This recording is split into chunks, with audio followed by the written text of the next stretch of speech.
Self love, সংসার, দায়িত্ব, সম্পর্ক আর নিজেকে মেনটেন করা, সব দিক বজায় রাখার একটা আপ্রাণ চেষ্টা আমাদের মাথার মধ্যে সারাক্ষণ ঘুরতে থাকে। আমি এটা পারবো, ও পারছে, আমি পারবো, বা আমি পারছি না, কেন পারছি না। এই সমস্ত প্রশ্ন হয়তো আমার মতন অনেকেরই মাথায় ঘোরে।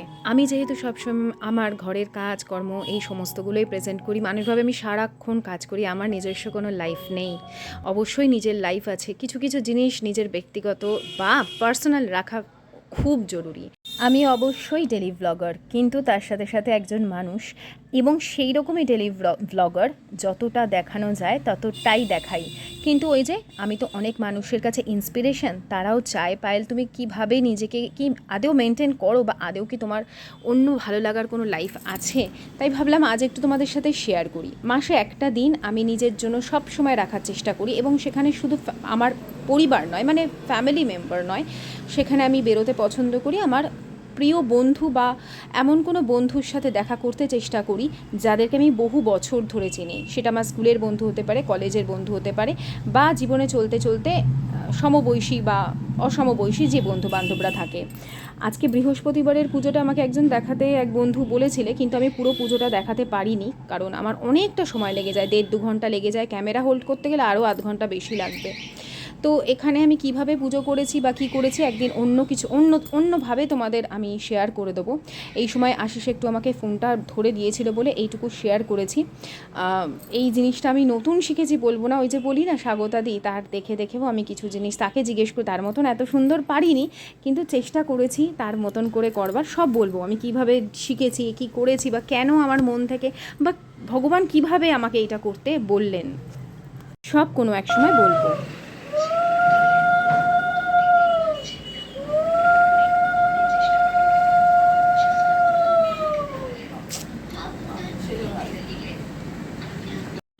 তোমাদের সঙ্গে অবশ্যই ঠাকুরের দর্শন তো করাবই, কারণ আমার ঠাকুর খুব, এই যে আছেন না বসে, আমি তো নিজে উপলব্ধি করতে পারি। তোমাদের যা মনস্কামনা থাকে তোমরা ঈশ্বরকে দেখে, ঠাকুরকে দেখে তোমরা জানাও, দেখবে কোথা থেকে যে তোমার সব কিছু রাস্তা কখন খুলে গেছে। সময় লাগতে পারে, কিন্তু কখন যে সেই রাস্তা তুমি পেয়ে গেছো তুমি নিজেও বুঝতে পারবে না। তো এই যে লেখাটা কিভাবে বানিয়েছি, কিভাবে হয়েছে, সব আমি পরে বলবো। আমি জানি অনেকের মনেই প্রশ্ন থাকবে, যখন আমি এই বিষয়ে সংক্রান্ত ভিডিও করব তোমাদের সঙ্গে অবশ্যই শেয়ার করব। তবে আজকে না মনে প্রাণে যে কি শান্তি পেয়েছিলাম আমি পুজো করে। আর তারপরে থাকে আমার ঠাকুরের পাঁচালি পড়া, আমি অন্যান্য অনেক ঠাকুরের বই পড়ি, বেশ সময় সাপেক্ষ, তাই আমি ব্লগ করিনি। এরপর চলে এসেছি, এটা একদম বিকেলবেলা। আজকে না গ্রিন চুড়ি পরেছিলাম, এই বৃহস্পতিবারটার জন্য অপেক্ষা করছিলাম। সবাই বলবে সবুজ চুড়ি তো শ্রাবণ মাসে সোমবার পরা উচিত। আমার না মানে কি বলবো, আমার মনে হয় হঠাৎ, আমার কেনা হয়েছে 2 দিন হলো, কিন্তু আমার মনে হয়েছে যে না আমি বৃহস্পতিবার দিনই পরবো। আর যখন মনে হয় তখন আমি মনের এই চিন্তাকেই প্রায়োরিটি দিই। অনেক দিন ধরে বলছিলে পায়েল গ্রিন চুড়ি পরলে না, পরেছিলামও হুজুগে, এবারে পরিনিও হুজুগে, মানে কোনো রকম বাধা বিপত্তি নিষেধ কিছুই নেই। ভাবছিলাম বারবার একটা একটা করে বেড়ে যায়, ওই জন্য পরবো না ভেবেছিলাম, কিন্তু এত বন্ধুরা বলছে, তারপর সবাইকে পরতে দেখে আমিও কিনে আনলাম। ছিল আমার কাছে, কিন্তু অন্য ধরনের একটু কিনতে চাইছিলাম, তো কিনে এনেছি। তারপরে ভাবলাম আজকে বৃহস্পতিবার আছে, আজকেই পরে নিই। তো যেহেতু আমি বেরোবো, আমার বেরোনোর কথা বিকেল 5টায়, রুফটপ ক্যাফেতে যাব, তো বিকেল বিকেল গেলে না ভালো লাগে, ওই জন্য আমি তাড়াতাড়ি কাজ সারছি, আয়ুষ্মানকে খেতে দিয়ে তারপরে বৃহস্পতিবার যেহেতু পুজো, সন্ধ্যের যে পুজো, সেটা একটু তাড়াতাড়ি আজকে সেরে নেব। সমস্ত কাজ সেরে, সংসারের যাবতীয় দায়িত্ব সেরে তারপরে কিন্তু আমি বেরোই। আফটার অল আমি এখন একজন গৃহিণী, একজনের স্ত্রী, এবং তার সাথে সাথে আমি কিন্তু মা। তো আমাকে ঘরের দায়িত্ব আগে না পালন করে গেলে নানান ধরনের মানুষের সমস্যা হবে, এবং সমস্যা থেকে কি হবে বলো তো, আমার যে সময়টুকু, সেখানে নানান ধরনের ইন্টারফিয়ারেন্স আসবে, ফোন করবে, এটা কোথায়, ওটা কোথায়, এটা করনি, এইটা কেন পড়ে রয়েছে, আমি এটা খুঁজে পাচ্ছি না। তো সেই সমস্ত কিছু থেকে আমি যাতে দূরে থাকি, কিছুক্ষণ 3-4 ঘন্টা যেন শুধুমাত্র আমার জন্য থাকে, সেই সমস্ত কাজ ওই জন্য আমি করে রেখে যেতে চাই। আয়ুষ্মান ঘুমোচ্ছিল, ঘুম থেকে উঠেছে, আমি উঠে রান্নাঘরটা পরিষ্কার করে নিলাম, বাসনপত্র মেজে নিলাম, ফ্রেশ হওয়ার পালা এখন, কারণ সন্ধ্যা দেবো, তার আগে ভালো করে ফেস ওয়াশ করে জামাকাপড় ছেড়ে হাত মুখ ধুয়ে আমি আগে রেডি হয়েছিলাম। কিন্তু রেডি হওয়ার আগে ভাবলাম আয়ুষ্মানকে তো খেতে দিয়ে যেতে হবে, এটা হরলিক্স দেবো, সেই জন্য এখানে দুধের প্যাকেটটা কেটে দুধটা বসিয়ে দিই। আমি যদি অপেক্ষা করতাম যে আশিস তো চলেই আসবে, আজকেও 7:30টায় পড়া, যেহেতু সন্ধ্যা 7:30, অথচ আমি বেরোবো ধরো ওই 5:10-15-র মধ্যে বেরোবো। তো আশিস পরে দিয়ে, আমি বলতেই পারতাম তুমি খাবারটা দিয়ে দিও ওকে পরে, কিন্তু ওই যে আমি চাই না, আমি চাই আমার কাজটুকু আমি করে রেখে যাই, তাহলে কি পরে আমাকে আর বিরক্ত করবে না, হরলিক্স কোথায়, এটা কোথায়, ওটা কোথায়। আজকের যে কথাটুকু তোমাদের বলবো বা যেই এক্সপিরিয়েন্স আমি শেয়ার করব, হয়তো অনেকের কাজে লাগবে, যাদের মনে হবে যে এটা তোমাদের অবশ্যই গ্রহণযোগ্য করো, আর না হলে একদমই অ্যাভয়েড করে যেও। কিছু জিনিস থাকে নিজেকে না বয়সের সাথে সাথে এগিয়ে যেতে হয়। আমাকে অনেকে বলে তোমার ওজন বাড়ছে, বয়সের সাথে সাথে ওজন না বাড়লে আমি এত মেনটেন করবার মতন আমার পরিস্থিতি করলে করতেই পারি, কিন্তু আমাকে সংসারে প্রচুর কাজ করতে হয়, সেই এনার্জিটা আমাকে খাবার থেকেই নিতে হয়। নিজের মনের ইচ্ছা এখন মনে হয় খাবার দিয়েই মেটাই, এমন অনেক কিছু থাকে যেটা আমার খেতে ভালো লাগে, কিন্তু ডায়েট করতে গেলে আমাকে সেইখান থেকে বঞ্চিত হতে হবে।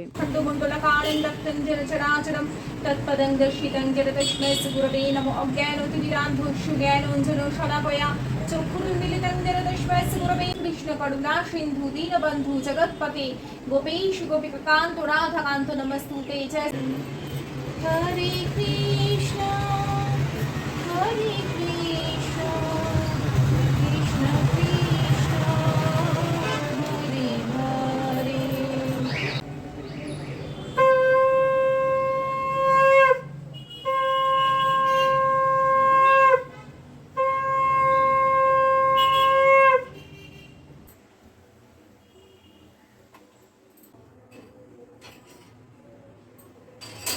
সন্ধ্যা দিতে দিতে ওদিকে দুধটা গরম হয়ে গেছিলো। আমি আয়ুষ্মানকে এখন তো যেহেতু খাবারটা দিয়ে দেবো, তাই জন্য এটাকে বানিয়ে রাখি, হরলিক্স আর দুধটা, ওটা একটু ঠান্ডা হোক, ততক্ষণ আমি রেডি হয়ে নেব। তো এটা একদম ঠিক যে নিজেদের ভালো লাগা ভালোবাসার সময় না দিতে পারলে একটা সময় না তুমি মানসিকভাবে ভীষণ অসুস্থ বোধ করবে। তোমার হয়তো শরীরে কোনো রোগ নেই, কিন্তু তোমার কিছু ভালো লাগবে না। এটা আমাদের প্রায়শই হয়ে থাকে, কারণ আমরা একটা হরমোনাল চেঞ্জেসের মধ্যে দিয়ে যাই সব সময়। বিশেষ করে মেয়েদের যখন 30 বছরের পরে হতে থাকে শুরু হয় এই সমস্যা, বিভিন্ন হরমোনাল চেঞ্জেস স্টার্ট হতে থাকে। তো সেই জন্য নিজের ভালো লাগা ভালোবাসার যে কাজ সেগুলো ইম্পর্টেন্ট, নিজেকে মেনটেন করা ইম্পর্টেন্ট, শুধু ফিজিক্যালি নয় মেন্টালিও। মানে তুমি সাজগোজ করবে, তোমাকে ভালো লাগবে। আর এই যে ওয়েট গেইনের কথা বলো না, এটাও কিন্তু একটা হরমোনাল চেঞ্জেসের জন্য হয়। আর তোমার ওয়েট গেইন হলেই কিন্তু তুমি অসুন্দর হয়ে যাবে না। অসুন্দরতা কখন লাগে জানো? যখন তোমার মনটা মানে খারাপ থাকবে, তখনই অসুন্দরতা, চোখের তলায় কালি বা অন্যান্য বিভিন্ন সমস্যা। কিন্তু বডি শেপও যদি তুমি ধরো, তাহলেও দেখবে তোমার হাত অনেক সময় সরু থাকলো, তোমার পেটটা বড় থাকলো, সেক্ষেত্রে কিন্তু তোমার এক্সারসাইজের প্রয়োজন, কারণ নিজের ফিটনেসের জন্য। কিন্তু তোমার টোটাল বডি যদি তোমার একটা সামঞ্জস্য বজায় রাখে, সেটাকে যদি তুমি একদম ড্রেস পরে কমফোর্টেবল ফিল করো এবং ক্যারি করতে পারো, সেটাই তোমার সৌন্দর্য। এগুলো বয়সের সাথে সাথে আমি উপলব্ধি করেছি, তাই আমার কিছু বন্ধুদের আমি এটা মনের জোর দেওয়ার চেষ্টা করি। হয়তো এমন হলো পেটটা অকারণে বড় হয়ে যাচ্ছে, কিন্তু তুমি এমনিতে রোগা, সেক্ষেত্রে তোমার এক্সারসাইজের দরকার, তার সাথে সাথে তোমার নিজস্ব হেলথ কেয়ারের দরকার আছে। এই ছোটো ছোটো জিনিসগুলো মাথায় রাখতে পারলে নিজেকে অনেক বেশি দেখবে কনফিডেন্ট লাগে। তুমি হেলদি মানেই যে তুমি অসুন্দর তা কখনোই নয়। আর অবশ্যই রোগা থাকা তো শরীরের পক্ষে খুবই দরকার, কিন্তু সেটা যেন আনহেলদি ওয়েতে না হয়। আমি এখন ড্রেসটা পরে নিয়ে রেডি হয়ে নিচ্ছি। এই কুর্তিটা এই জন্মদিনের সময় আশিস বেশ কয়েকটা কুর্তি দিয়েছিল, তার মধ্যে একটা, এটা মডেল সিল্ক জানো তো, এটা আমি ওই বললাম না এক দিদির কাছ থেকে নিই, তার কাছ থেকেই আর কি কিনেছি। আর আমি দেখছি আর কি এত সুন্দর, ওই দিদির কাছ থেকে আমি যখনই জামা কাপড় নিই এত সুন্দর ফিট হয়, আমাকে আলাদা করে কোনো কিছু মানে সেলাই করাতে হয় না। যে আমাদের যে একটা কোমরের দিকে কার্ভ থাকে, সেই কার্ভ কিন্তু সব ড্রেসে পাওয়া যায় না। আমি দেখেছি, আমি বহু জামা কাপড় কিনেছি, আমার একদম ফিটিংস হয় না, একদম স্ট্রেট বা ওপর দিকটা চাপা নিচের দিকটা ঢিলা এরকম থাকে। কিন্তু আমি যতবারই দিদির কাছ থেকে নিই যে কোনো জামা কাপড়, সেগুলোর ফিটনেস মানে যে ফিটিং যে ব্যাপারটা, সেইটা যেন একদম আলাদা লেভেলের হয়। তো এদিকে হয়ে গেছে আমার, আমি রেডি হচ্ছি। একটু ওই ইউজ করলাম সবই লোটাসের, আমি যা যা এখানে বিবিসিসি ক্রিম যেগুলো হয় ওই লোটাসের, তারপর একটু কম্প্যাক্ট দিলাম সেটাও লোটাসের, আর এইটা হচ্ছে একটু আইলাইনার পরবো, একটু কাজল পরবো, ব্যাস তেমন কিছু না। আর যেরকম আমি টোনার ময়শ্চারাইজার দিই সেই রকমই দেবো। ওই যে বললাম সাজুগুজু একটু করলেই দেখবে ভীষণ ভালো লাগে বিকেলের দিকে, ওই জন্য আমি আগে ভীষণ সাজুগুজু করার ওপরে ভিডিও বানাতাম।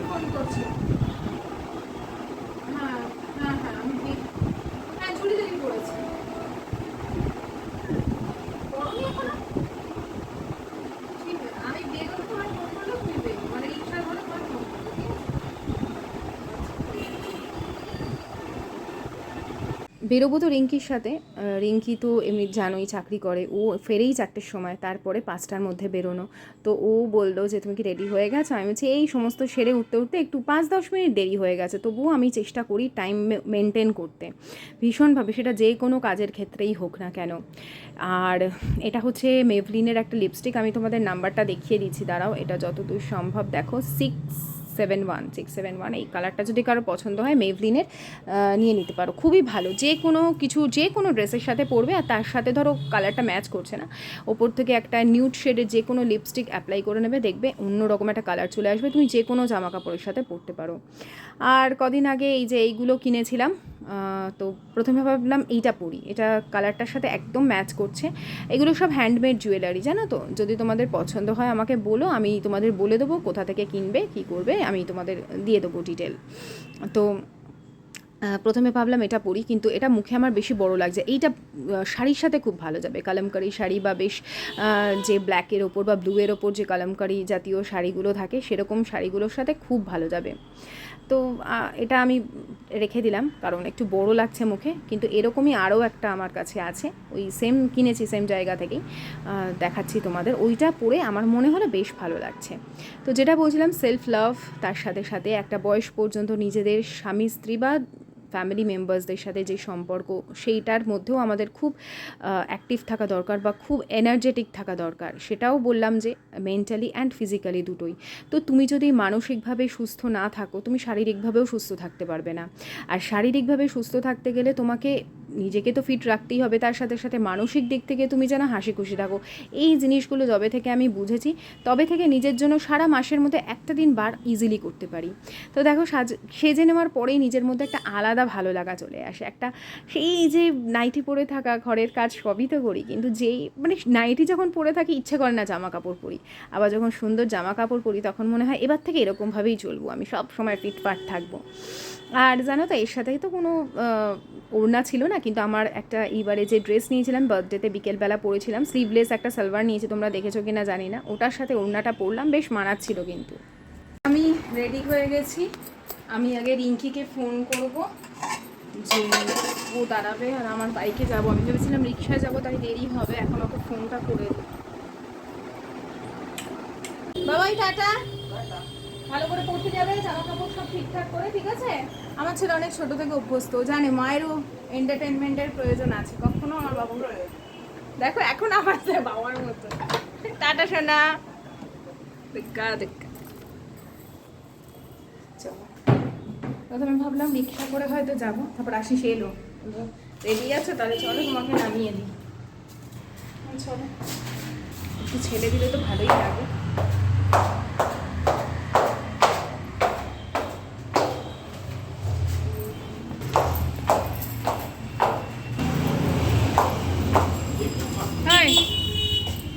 ঠিক আছে, ছেলেকে হরলিক্স করে দিয়েছি, সব হয়ে গেছে, সন্ধ্যাবাতি দিয়ে দিয়েছি, সব করে নিয়েছি। কি করছো? ও এখন টিভি দেখছে। তাদের পড়া বলছিল করে নিয়েছে হোমওয়ার্ক, তুমি দয়া করে ওকে বিরক্ত করো না, কোনো রকম উল্টোপাল্টা কিছু বলো না। পড়া আছে বললো যে পড়বো। ওরা তো আছে 7:30টায়, না কি পড়া, ও নিজে করে নেবে, তোমার মতো বিরক্ত করো না, একই রেখে দিয়ে বেরোচ্ছি। এর আগেও বহুবার তো বেরিয়েছি তোমাদের সঙ্গে, খুব রেয়ার ভিডিও শেয়ার করেছি, কিন্তু আজকে ভাবলাম একটু করি, কারণ ওই যে বললাম কখনো কখনো নিজেদের ভালো লাগাগুলোকেও একটু শো করা উচিত।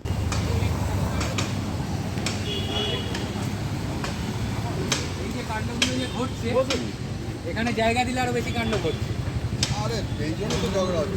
কোথায় বসবো? বাইরে দাঁড়াবে? হ্যাঁ, ভিড় হোক, মানে লোক হোক। টালিগঞ্জ থেকে অটো ধরলাম লেক রোডের দিকে, লেক কালীবাড়ির পরে যেই জায়গাটা স্টপেজ আছে ওখানে, সরি লেক কালীবাড়ির আগে যে স্টপেজটা আছে সেখানে নামিয়ে দেয়, তারপরে অটোটা চলে যায় ওই তোমার ট্রায়াঙ্গুলার পার্কের দিকে। তো সেই জন্য আমরা নেমে ওইটুকু হেঁটে চলে এলাম হোয়াটসঅ্যাপ ক্যাফে। অনেক দিন ধরে ভাবছিলাম আসবো, খুব রিল টিল দেখতাম, আর যদিও রিঙ্কি আগে এসেছে, কিন্তু আমার এটা ফার্স্ট টাইম। কিন্তু এন্ট্রান্সটা দেখলাম যে চেঞ্জ হয়ে গেছে, আগে এন্ট্রান্সটা সামনের দিক দিয়ে ছিল, এখন এখান থেকে হয়েছে। চলো তোমাদের দেখাই। এখানটা মনে হয় বন্ধ করা না পুরো, না ওপরেও আছে, ওপরে চলো ওই দিকটা গিয়ে বসি। এই কোনাটায় বসবে? হ্যাঁ চলো চলো।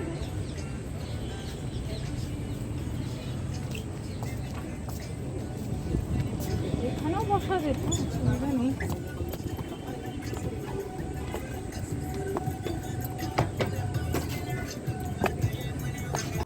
তো যেহেতু গান চলছে, খুবই সুদিং ইংলিশ বিভিন্ন ভালো ভালো গানগুলো চালানো হয়েছে, খুব ভালো লাগছিল। তো আমি সেই জন্য ভয়েসেই তোমাদের দেখাবো। হয়তো অনেকেই গেছো, খুবই কমন একটা রুফটপ ক্যাফে। তো নিচের দিকটাই মনে হলো বেশি ভালো, তবে জানো তো কিছুক্ষণের মধ্যেই বৃষ্টি এসেছিলো, আবার আমাদের ওপরে যেতে, তবে অনেকক্ষণ বসেছিলাম, অনেকক্ষণ। আর অনেকটা হেঁটে এসেছি, প্রথম থেকে আমাদের গরম লাগছিল বসার পর, তারপরে সুন্দর হাওয়া দিতে শুরু করলো। আর এটা হচ্ছে ঠিক কোথায় বলো তো, নজরুল মঞ্চের ঠিক অপোজিটে। মানে ভাবো আমরা প্রায় ওই কালীবাড়ি থেকে নজরুল মঞ্চে হেঁটে গেছি। ডিনারও করা যাবে। হ্যাঁ ওজোরাতেও হয় ক্যান্ডেল। হ্যাঁ, এই যে কদিন আগে আমাকে জিজ্ঞেস করেছিলে না যে তুমি তো ইনকাম করো, তুমি তাহলে কি করো, সেই টাকাগুলো শুধু জমাও? কিছু তো জমাই, আর কিছু নিজের জন্য খরচা করি, নিজের ওই যে সেলফ লাভ। এই সমস্ত জায়গা মানে বেড়াতে ঘুরতে টুরতে গেলে তো একটা মিনিমাম খরচা থাকেই, খাওয়া দাওয়া করবো, বসবো, টাইম স্পেন্ড করব। তো এই সমস্ত নিজের ইনকামে করি। আর দ্বিতীয়ত হচ্ছে হাজব্যান্ড দেবে না কেন, দিলেও একটা লিমিটেড পয়সা দেবে, কিন্তু বেরোলে যে কেনাকাটি, নিজের ইচ্ছে মতন কিছু কেনা, ছেলেকে কিছু কিনে দেওয়া, তারপরে সংসারের এই যে সাজানো, কিচেন সাজানোর জন্য বেশ কিছু ওয়ালপেপার কেনা, কিছু কিছু টুকটাক যে জিনিসগুলো কিনি সেগুলো আমি নিজের উপার্জন থেকে কিনি। যেখানে বলবে না কেন সংসারের বাইরে ফালতু খরচা করছো, সংসার খরচাটা একরকম থাকে, আর এইগুলো হচ্ছে এক্সট্রা খরচা যেগুলো নিজের রোজগারে নিজের পছন্দে করি। এটাই হচ্ছে ব্যাপার। তো বলি না সবসময়, আমি আগেও পড়াতাম, যখন পড়াতাম তখনও আমি যথেষ্ট ইনকাম করেছি নিজের জন্য, আর এখনও চেষ্টা করি। এগুলো হচ্ছে কাউকে কিছু উপদেশ দেওয়া নয়, আমার থেকেও অনেক জ্ঞানী গুণী মানুষজন আছে। আমার মনে হয় আমি সবসময় আমার চ্যানেলে ফালতু ঘুরতে যাচ্ছি, খাচ্ছি দাচ্ছি এই সমস্ত না দেখিয়ে কিছু এমন বলি যেগুলো তোমাদের ভালো লাগবে, মোটিভেট করবে জীবনে। তো এত ভাল লাগছিল না, কি বলবো, চারপাশটা অন্যরকম, মানে হাওয়া দিচ্ছে তার সাথে। আর লেক রোডে তো জানোই, যারা যাও তারা তো জানোই ওয়েদার মানে যদি ভালো থাকে সেইখান থেকে কি সুন্দর হাওয়া দিতে পারে। আর বেশিক্ষণ বসতে পারিনি, এই যে ক্যান্ডেলটা জ্বালিয়ে দিয়ে গেল তারপরে বোধহয় 10 মিনিট মতন বসেছিলাম, আর টুকটাক ওই স্ন্যাক্সগুলোই বেশি খাচ্ছিলাম। মেন আমাদের মোটো ছিল খাবো দাবো গল্প করব। তো সাউন্ড কিছুই দিতে পারছি না, এখানে বলছে, আমরা এখানে বলা বলি করছি যে খাবারগুলো দুর্ধর্ষ ছিল, দুর্ধর্ষ। তোমরা যদি যাও অবশ্যই ট্রাই করো, বন্ধুবান্ধব নিয়ে যেতেই পারো। আমরা কোনো ড্রেস কি পরবো আগে থেকে প্ল্যান ছিল না বলে সালোয়ার পরে যাওয়াটাই বেটার মনে হয়েছিল। তার উপর তো বৃষ্টি আছেই, এমন কিছু পরে যাব মানে একটু ভালো কিছু পরে গেলাম, কাদার মধ্যে দিয়ে হাঁটতে হলো দেখা গেল, সেই জন্য। আর লাস্টে আমরা শুধুমাত্র নিয়েছিলাম পিৎজা, ওই খেয়েই পেট ভরে গেছে। তারপরে ভেতরে এসে বসেছি রুফটপ ক্যাফের, ওই বাইরে বৃষ্টি হচ্ছিল বলে এই এক সমস্যা। তো এরপরেও বাড়ি গিয়ে কী কী করেছি সেইটাও ভিডিও শ্যুট করেছিলাম, কিন্তু ভিডিও অনেক বড় হয়ে যাচ্ছিলো বলে ছোট করেই রাখলাম এই টপিকের ওপর। আর আমরা উবের নিয়ে নিয়েছিলাম একদম হোয়াটসঅ্যাপ ক্যাফে থেকে। রিঙ্কিকে নামিয়ে তারপরে আমি বেরিয়ে যাব, মানে ফার্স্টে ওর বাড়ি পড়বে, তারপরে আমার। এই যে দুজনে মিলে বসেছি, ও সরি এখানে রিঙ্কি নেমে গেছে। আর তারপরে আমি বেশ সময় কাটাতে কাটাতে, আর ভালো গান চলছিল গাড়ির মধ্যে, গান শুনতে শুনতে বাড়ি যখন ফিরলাম তখন রাত্রি প্রায় 9টা 15। তো আজকের মতন এখানেই শেষ করছি, টাটা।